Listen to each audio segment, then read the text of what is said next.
So class आज हम problem number 5 discuss कर रहे हैं। ये प्रॉब्लम नंबर 5 की है। A tangential force acts the surface of the semi infinite elastic solid.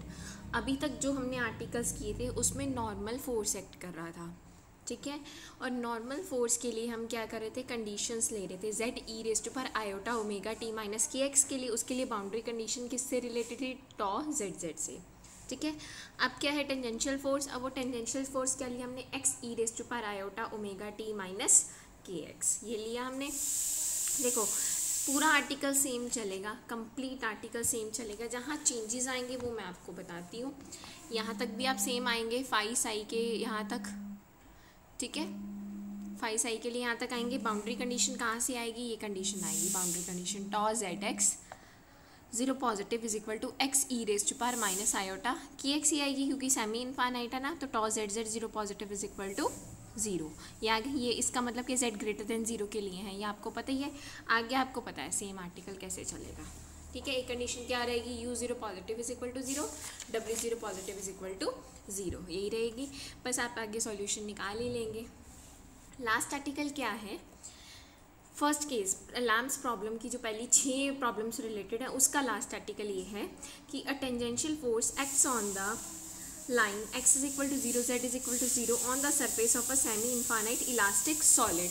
अब टेंजेंशियल फोर्स कहाँ पे एक्ट कर रहा है, लाइन वाई एक्सिस पे एक्ट कर रहा है। तो अब इसके लिए जब हम नॉर्मल फोर्स की बात कर रहे थे, अगर वो इनफाइनाइट मीडियम में एक्ट कर रहा था तो हम जो है जेड ई रेस्ट पर माइनस आयोटा एक्स को किससे रिप्लेस करे थे, क्यू अपॉन टू पाई से। जब हम सेमी इनफाइनाइट में आए तो हम किससे रिप्लेस करे थे, माइनस क्यू अपॉन टू पाई से। अब हम किस में आए हैं, टेंजेंशियल फोर्स में आए हैं, और सेमी इनफाइनाइट मीडियम है तो उसके लिए जो एक चेंज आएगा वो क्या आएगा कि एक तो फोर्स अब ये हो गया एक्स ई रेस्ट पर माइनस आयोटा एक्स, इसको हम किससे रिप्लेस करेंगे, माइनस पी अपॉन टू पाई से। और लास्ट में जो सॉल्यूशन निकालना है उसको इंटीग्रेट करेंगे विद रिस्पेक्ट टू के। सिर्फ इतना डिफरेंस था इसमें, ठीक है बेटा। नेक्स्ट ये प्रॉब्लम्स अब इंटर रिलेटेड है, उसका बेस बता रही हूँ, फिर सेम चलता रहेगा। देखो क्या है, 3 dimensional Lamb's problem. We know that equation of motion in an elastic solid is this. 3 dimension में चल रहे हैं। यू वी डब्ल्यू के लिए डिफाइन कर the equation of motion. You V W क्या है, डिस्प्लेसमेंट कॉम्पोनेंट्स है। लेमडा और म्यू क्या है, लेम्स कांस्टेंट है। रो क्या है, डेंसिटी है। थीटा क्या होता है, curly upon curly x plus curly V upon curly Y curly W upon curly Z. तो अब मोशन को हम क्या ले रहे हैं, सिंपल हार्मोनिक मोशन ले रहे हैं। उसके लिए आपने यू को क्या लिया, approximately equal to e raised पर iota p t. Curly t u over curly T two क्या लिया, माइनस पी स्क्वायर यू, क्योंकि आपको भी पता है हमने सिंप्लीफिकेशन के लिए वहाँ पे ई रेस्ट पर आयोटा ओमेगा टी वाला फैक्टर ड्रॉप किया था। सिमिलरली यहाँ पे भी हमने किया है। आगे हमारी सपोजिशन है कि हम डिस्प्लेसमेंट को 3 कोऑर्डिनेट डायरेक्शन में किस तरीके से लिख रहे हैं। यू को curly phi upon curly x plus u dash, v को curly phi upon curly v y plus v dash, और डब्ल्यू को कैसे लिख रहे हैं, curly phi upon curly z plus डब्ल्यू डैश। अब आपको पता है थीटा क्यूबिकल डायलेशन है, इसके इक्वल है। यू की वैल्यू रखी, वी की रखी, डब्ल्यू की रखी, ये रख दिया आपने। तो यहाँ से जो बनेगा curly two phi over curly X two plus curly two phi over curly Y two plus curly two phi over curly Z two, इसको आप डेल स्क्वायर फाई लिख सकते हैं, बाकी एज इट इज लिख दिया हमने, ठीक है। Now from equation number 1, rho curly two U over curly T two इसके इक्वल है, ठीक है। आप निकाल सकते हैं यहाँ से।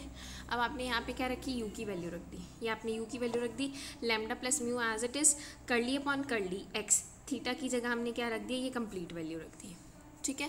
फिर म्यू एज इट इज, फिर क्या है, डेल स्क्वायर यू है आपके पास, डेल स्क्वायर यू है। तो डेल स्क्वायर यू का मतलब क्या है, आपने डेल स्क्वायर यू की जगह यू की वैल्यू रख दी, ये रही, ठीक है। कर्ली अपॉन कर्ली एक्स बाहर आ गया, ये क्या बन गया, डेल स्क्वायर फाई बन गया, plus U into del square U dash बन गया। आई होप यहाँ तक आपको समझ में आ गया होगा। उसके बाद हमने क्या किया, कर्ली बाय कर्ली एक्स वाले जो टर्म्स हैं उनको कंबाइन किया, ये सिर्फ अरेंजमेंट किया है, which is equal to zero. अब 3 टर्म्स का सम और डिफरेंस इक्वल टू ज़ीरो, ये आइडेंटिकली कब ज़ीरो होंगी, जब ये सेपरेटली इक्वल टू ज़ीरो होंगी, ठीक है। तो यहाँ से आपके पास इक्वेशन नंबर 2 ये आ गई, del square phi is equal to, यहाँ से जब इसको सेपरेटली इक्वल टू रखोगे तो क्या आ जाएगा, del square phi is equal to rho upon lambda plus 2 mu curly two phi over curly d2, और इसकी वैल्यू क्या होती है अल्फा स्क्वायर, ये हमने पुट कर दी। यहाँ से क्या कंडीशन आई, del square U dash is equal to rho upon mu curly two U dash upon curly d2, और ये क्या होता है बीटा स्क्वायर, पुट कर दिया। लास्ट कंडीशन क्या बनी, दिस इज इक्वल टू 0, ठीक है। सिमिलरली आप 1b और 1c से सॉल्व करेंगे, आपके पास डेल स्क्वायर v डैश आ जाएगा और डेल स्क्वायर w डैश आ जाएगा।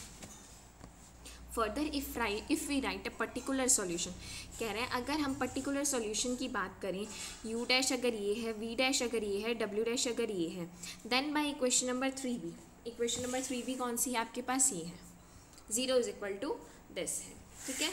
हमने यहाँ पे u डैश, v डैश और w डैश की वैल्यू पुट कर दी, ठीक है। अब ओवरऑल जो कॉमन आ रहा था करली अपॉन करली जेड, वो हमने कॉमन ले लिया, विच इज इक्वल टू 0 आ गया। अब ये बन क्या रहा है, डेल स्क्वायर साई बन रहा है ना, तो आप इसको कैसे लिख सकते हैं, del square plus K beta square psi is equal to 0। अब इक्वेशन नंबर 3a की बात करूँ यहाँ से, ये रही 3a, ठीक है। यहाँ पे क्या था, del square U dash is equal to 1 upon beta square curly two U dash upon curly d2, आप अगेन यू डैश की वैल्यू पुट करेंगे, यहाँ से आपके पास ये सॉल्यूशन आ गया। आगे वो क्या कह रहे हैं, this holds if this is everywhere constant, कहने का मतलब क्या, इसका डेरिवेटिव 0 आ रहा है, इसका डेरिवेटिव क्या आ रहा है, 0 है।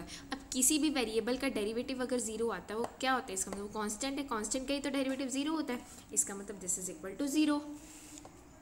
सिमिलरली 3c से आ गया, सिमिलरली 3d से आ गया आपके पास, तो इसका मतलब हमारे पास क्या आ गया, u ये है, u डैश की वैल्यू रख दी, v ये है, v डैश की वैल्यू रख दी, w ये है और w डैश की हमने वैल्यू रख दी, और साई क्या कर रहा है, इस इक्वेशन को सेटिस्फाई कर रहा है, इक्वेशन नंबर 5 को।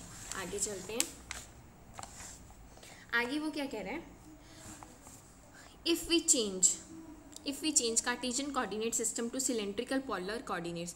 अब वो क्या कह रहा है, हम जो है Cartesian coordinates x y z को polar coordinates r theta z में चेंज कर रहे हैं और एज्यूम कर रहे हैं सिमेट्री किसके अबाउट है, जेड एक्सिस के about, then we have del square is equal to this.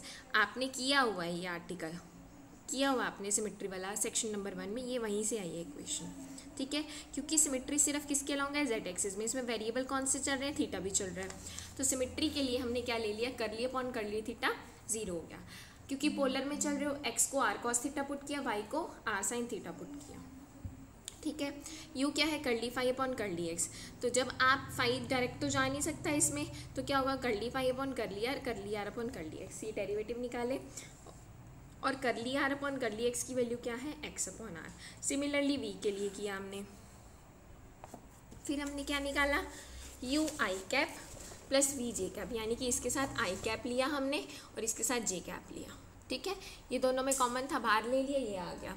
X I cap plus Y J cap क्या है, आर, ये क्योंकि हमने सिमेट्री लिए जेड एक्सिस के अलॉन्ग, ठीक है, मतलब आर अपॉन आर आ गया। Vector R upon mod R क्या होता है, आर कैप यूनिट वेक्टर होता है, तो आप इसको कैसे लिख सकते हैं, इस फॉर्म में लिख सकते हैं। और क्यू क्या है, जो कॉमन पार्ट था, और इसको हम क्या बोलते हैं, रेडियल डिस्प्लेसमेंट।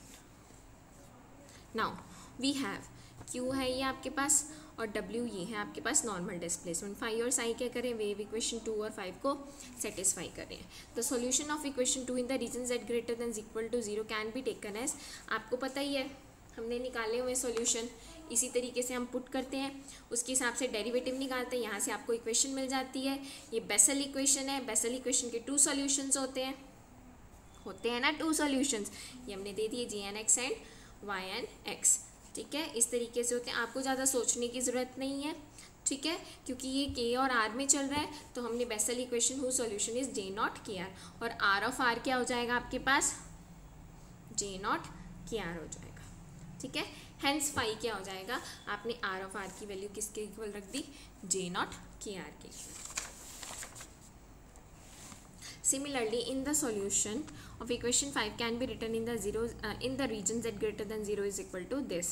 दोनों केसेस में हमने रीजन जो है कंसीडर किए और हमने सॉल्यूशन निकाल दिया। नाउ क्यू आपके पास ये था ना, न्यू डैश आपको पता ही है, पिछले आर्टिकल से आ रहा है ये सारा, जो हमने 6 प्रॉब्लम्स करी हैं। अब उसके हिसाब से आपने फाई और साई के डेरिवेटिव्स निकाले हैं, क्योंकि आपको पता है फाई और साई हम ऑलरेडी डिफाइन कर चुके हैं। तो ये सारा जो काम है ये आप खुद करेंगे यहाँ तक, ठीक है, पहले हम एग्जैक्ट प्लेन में चल रहे थे, अब हम पोलर में कन्वर्ट कर चुके हैं, तो हम जेड आर में चलेंगे। तो जो हमारी बाउंड्री कंडीशन है कौन कौन सी आएंगी, एक टॉ जेड जेड के लिए आएगी और टॉ जेड आर के लिए आएगी। तो फिलहाल आप ये आर्टिकल अच्छे से करेंगे, इसी से रिलेटेड अगली सारी प्रॉब्लम्स हैं। Thank you so much.